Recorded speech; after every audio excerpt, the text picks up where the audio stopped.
1122 again.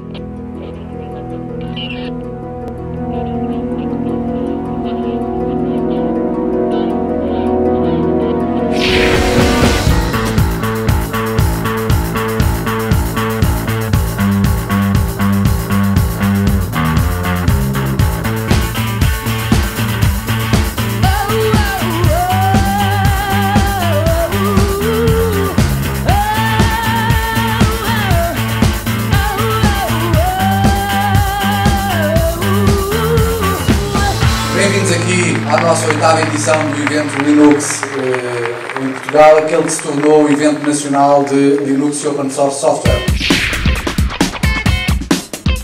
Temos como tópicos para o painel 3 questões principais. A primeira, o business model do Open Source. Nós verificamos que há empresas que continuam a lutar para sobreviver no ecossistema do Open Source. A segunda questão, que é um desafio muito atual, tem a ver com a virtualização. A virtualização avança ou não avança? Está claro que avança.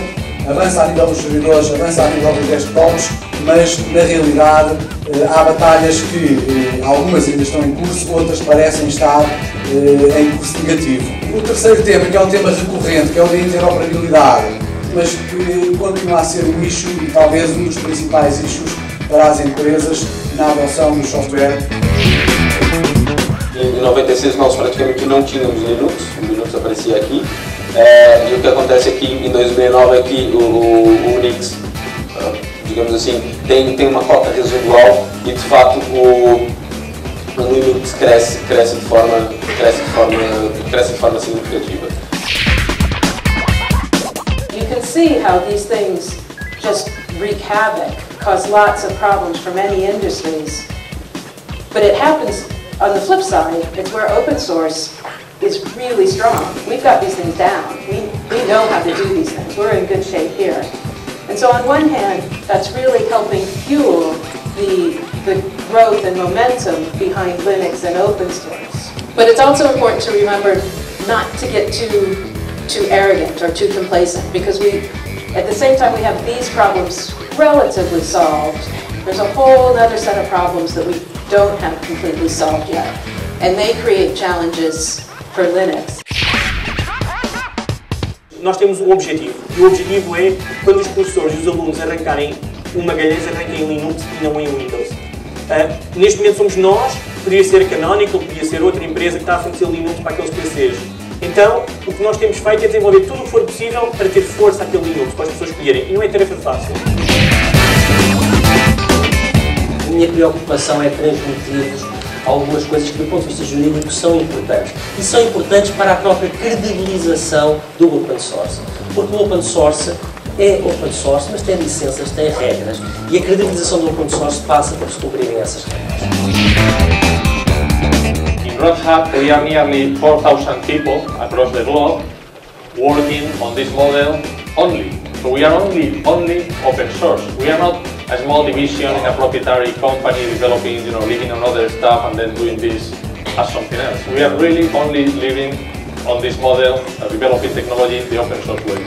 And we are the biggest contributor in codes of line that people paid by Red Hat write to improve, to make corrections to the kernel of Linux.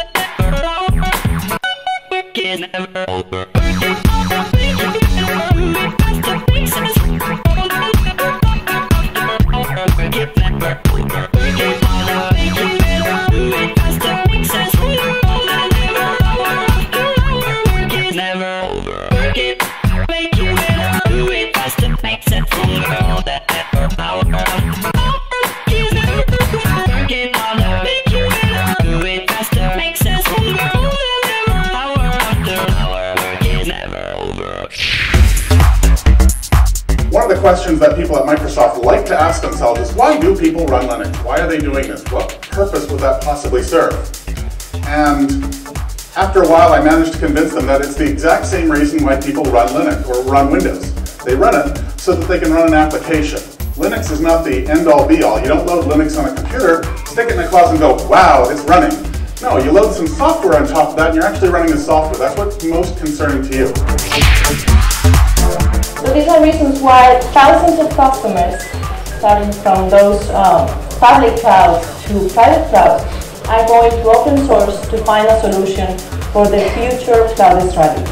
You are going to be based on a standard. We make a lot of focus on security. We are working with the community to create the reasonable platforms so customers will be safe going to cloud. O mundo em que nós estamos hoje a viver, no ano 2010, é um mundo muito interessante. Eu tenho visto coisas interessantíssimas e uma das coisas que todos nós agora estamos a ver é que o mundo é heterogéneo. Isto na prática significa que 69% dos nossos clientes têm um ambiente misto Windows e Linux. Esta é a realidade. O Unix está a desaparecer, outros sistemas operativos residuais dos data centers estão a desaparecer e as companhias estão a consolidar em duas tecnologias de sistemas operativos, ou Windows ou Linux. Okay? E aqui voltamos à mesma questão da interoperabilidade. É preciso garantir que os dois sistemas possam coexistir em data centers e que não seja um trabalho adicional que as companhias tenham no seu IT, no seu staff, que seja garantir a funcionalidade das aplicações. As pessoas têm horror em entrar neste mundo por ser muito complexo, mas depois quando entram e quando são utilizadores de IPv, é muito interessante vê-los a dizer: eu sou um utilizador de Linux, eu uso Linux, eu sei instalar servidores Linux. E quando discutem com os gurus de Linux, até os dois ficam a pensar que são os dois gurus. Só que depois o guru descobre que o outro afinal nunca viu uma consola e fica assim um bocado espantado como é que é possível o tipo que instala soluções Linux. O primeiro contacto que foi necessário para quebrar se calhar esta barreira psicológica que havia, em que o sistema Linux, as aplicações não estão prontas a funcionar num ambiente de produção, caiu. E tenho hoje nas 70 máquinas que compõem a Câmara Municipal de Portel, máquinas com acesso à rede exterior, que dizem assim: bem, eu tinha um Windows que estava sempre a scanar vírus, estava sempre a fazer pop-ups de janelas e coisas que não funcionavam, demorava a arrancar.